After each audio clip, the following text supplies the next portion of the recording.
Hello friend, RG12 here again. I was thinking, I'm the left's worst enemy, aren't I? I'm a pet owner.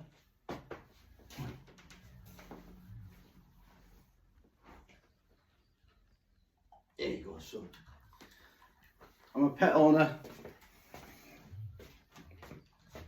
I'm a white, middle-aged Christian veteran and patriot. Proud of my country, ashamed of my government. Well, please join me in a reading from the Bible.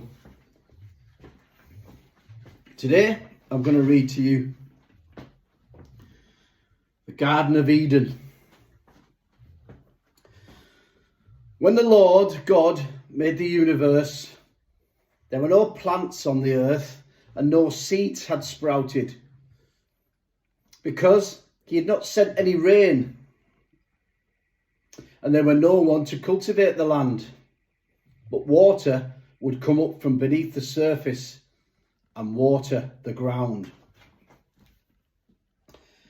Then the Lord God took some soil from the ground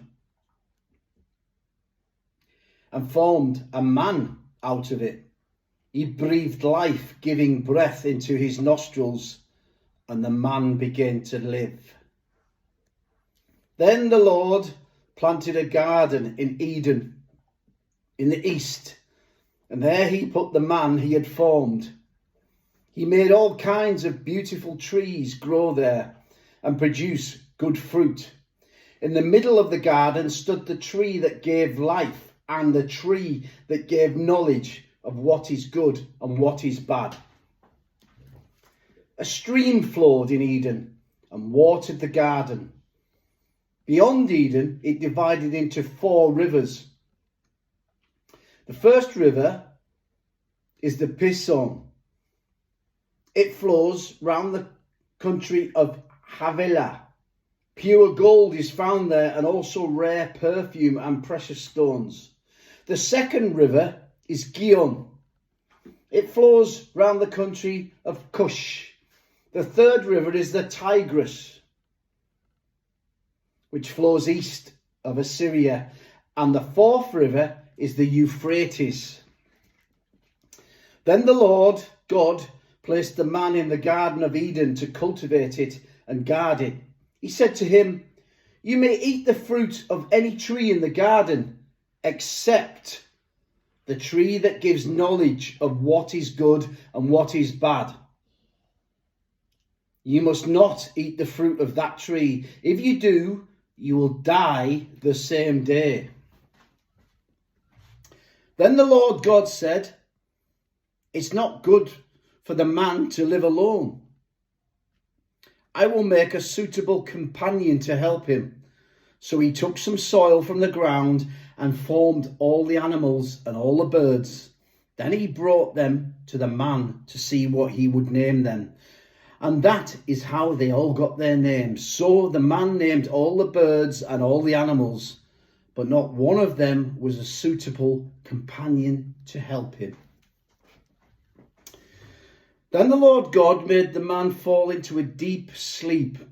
And while he was sleeping, he took out one of the man's ribs and closed up the flesh. He formed a woman out of the rib and brought her to him. Then the man said, "At last, here is one of my kind, bone taken from my bone and flesh from my flesh. Woman is her name, because she was taken out of man. That is why a man leaves his father and mother and is united with his wife, and they become one." The man and the woman were both naked, but they were not embarrassed. The disobedience of man. Now the snake was the most cunning animal that the Lord God had made. The snake asked the woman, "Did God really tell you not to eat fruit from any tree in the garden?" We may eat the fruit of any tree in the garden, the woman answered, except the tree in the middle of it. God told us not to eat the fruit of that tree or ever touch it. If we do, we will die.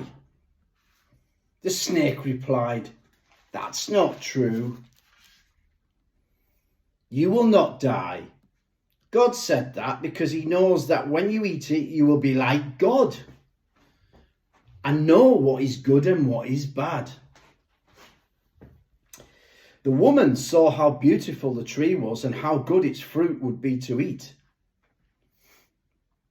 And she thought how wonderful it would be to become wise.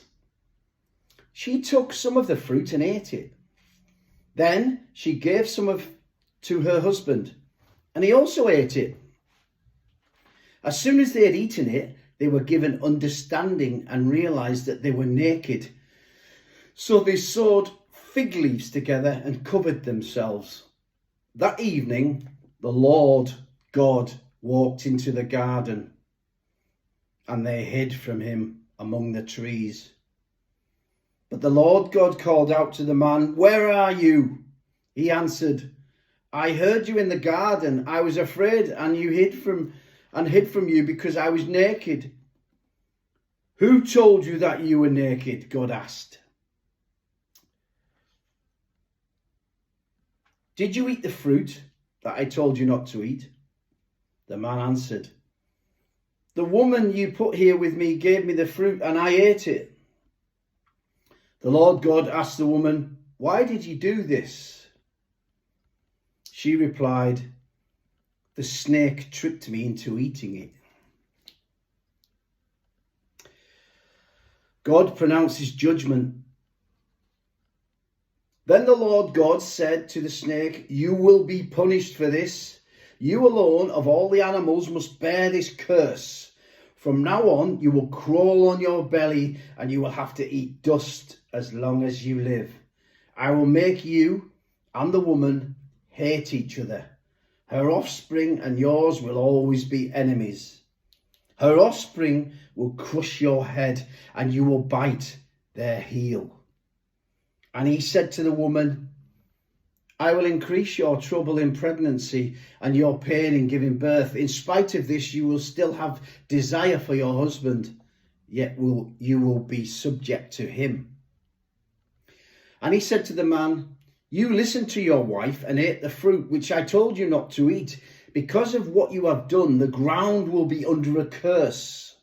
You will have to work hard all of your life to make it produce enough food for you. And it will produce weeds and thorns, and you will have to eat wild plants. You will have to work hard and sweat to make the soil produce anything, until you go back from the soil which you were formed. You were made from soil, you will become soil again. Adam named his wife Eve because she was the mother of all humans. And Lord God made clothes out of animal skins for Adam and his wife, and he clothed them.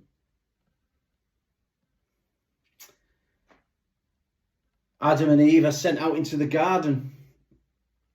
Then the Lord said, now the man has become like one of us and has knowledge of what is good and what is bad. He must not be allowed to take fruit from the tree that gives life. Eat it and live forever. So the Lord God sent him out of the Garden of Eden and made him cultivate the soil from which he had been formed. Then at the east side of the garden he put living creatures and a flaming sword which turned into all directions. This was to keep anyone from coming near the tree that gives life. Cain and Abel. Then Adam had intercourse with his wife and she became pregnant. She bore a son and said, by the Lord's help I have acquired a son. So she named him Cain. Later she gave birth to another son, Abel. Abel became a shepherd, but Cain was a farmer. After some time, Cain brought some of his harvest and gave it as an offering to the Lord. Then Abel brought the first lamb born to one of his sheep, killed it and gave the best parts as an offering. The Lord was pleased with Abel and his offering, but he rejected Cain and his offering. Cain became furious and he scowled in anger. Then the Lord said to Cain, "Why are you angry?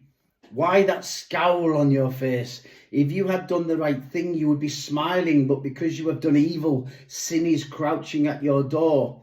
It wants to rule you, but you must overcome it." Then Cain said to his brother Abel, "Let's go out into the fields." When they were out in the fields, Cain turned on his brother and killed him. The Lord asked Cain, "Where is your brother Abel?" He answered, "I don't know. I am supposed to take care of my brother." Then the Lord said, "Why have you done this terrible thing? Your brother's blood is crying out to me from the ground, like a voice calling for revenge. You are placed under a curse and can no longer farm the soil. It has soaked up your brother's blood as if it has opened its mouth to receive it when you killed him. If you try to grow crops, the soil will not produce anything. You will be homeless, wandering the earth." And Cain said to the Lord, "This punishment is too hard for me to bear. You are driving me off the land and away from your presence. I will be homeless wanderer of the earth, and anyone who finds me will kill me." But the Lord answered, "No, if anyone kills you, 7 lives will be taken in revenge." So the Lord put a mark on Cain to warn anyone who met him not to kill him. And Cain went away from the Lord's presence and lived in the land called Wandering, which is east of Eden.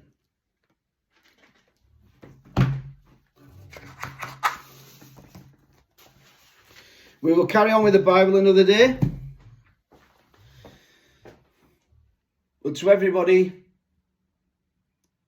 a blessed Easter, peaceful festival, happiness on you and all your friends and family.